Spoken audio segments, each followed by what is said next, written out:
नमस्कार. स्वराज्य मराठीमध्ये आपले स्वागत. पाहूया सविस्तर बातमी. राज्याचे जवळजवळ 6 वेळेला उपमुख्यमंत्री होते आणि अशा उपमुख्यमंत्र्यांचा ज्या वेळेला अपघात होतो त्या अपघाताची सखोल चौकशी होणं अत्यंत आवश्यक आहे, अत्यंत गरजेचं असं मला वाटतं.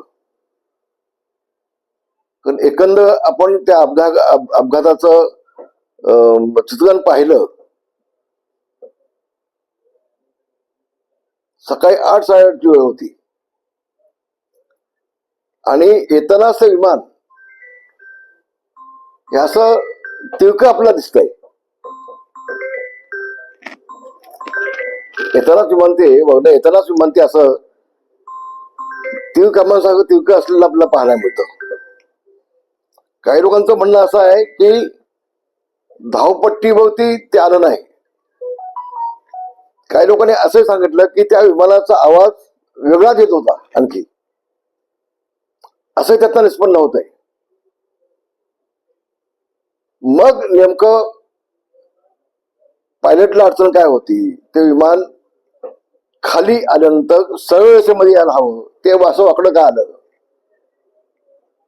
आणि म्हणून याच्यामध्ये या विमानाच्या बाबतीमध्ये सखोल चौकशी होणं आवश्यक आहे, अत्यंत गरजेचं आहे. राज्याच्या उपमुख्यमंत्र्यांसारख्या ज्येष्ठ नेत्याचा जर अपघात होत असेल अशा पद्धतीनं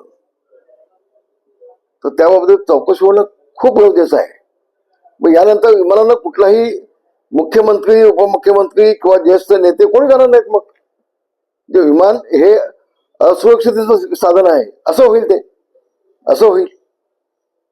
म्हणून याच्यामध्ये अधिक स्पष्टता येणं आवश्यक आहे, गरजेचं असं मला वाटतंय. शासनानं दिल्लीने याची नोंद घेतली पाहिजे, केंद्र सरकारने याची नोंद घेतली पाहिजे. केंद्र सरकारच्या देखील त्यातला विषय आहे. म्हणून तातडीनं याची सखोल चौकशी व्हावी अशी माझी मागणी आहे. धन्यवाद. जय महाराष्ट्र. स्वराज्य मराठी, बातमी नाही जबाबदारी. चॅनलला लाईक करा, शेअर करा आणि सबस्क्राईब करा.